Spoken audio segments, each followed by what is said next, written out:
मुख्तार अंसारी के बड़े बेटे अब्बास अंसारी को हेट स्पीच के मामले में मिली 2 साल की सजा को इलाहाबाद हाई कोर्ट ने रद्द कर दिया है। इसके बाद ये अंदाजा लगाया जा रहा था कि अब्बास अंसारी की विधायकी एक मर्तबा फिर से बहाल हो जाएगी और वो मऊ सदर विधानसभा सीट से एक मर्तबा फिर से विधायक कहलाएंगे। लेकिन उनकी विधायकी बहाल होना इतना आसान नहीं लग रहा है। उनकी विधायकी के दरमियान कई मुश्किलें सामने आ रही हैं।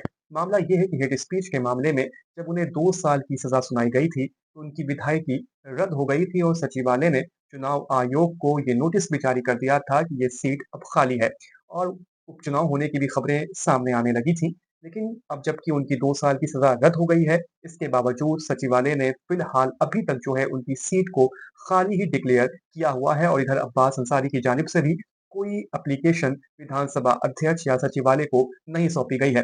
वहीं ये खबर भी सामने आ रही है कि अब्बास अंसारी अगर कोई एप्लीकेशन देते भी हैं, तो विधानसभा अध्यक्ष या सचिवालय इस पर कोई फैसला नहीं ले सकता। इस पर फैसला अब कोर्ट ही लेगा। तो देखना बड़ा ही दिलचस्प होगा कि अब्बास अंसारी की विधायकी बहाल होती है या नहीं।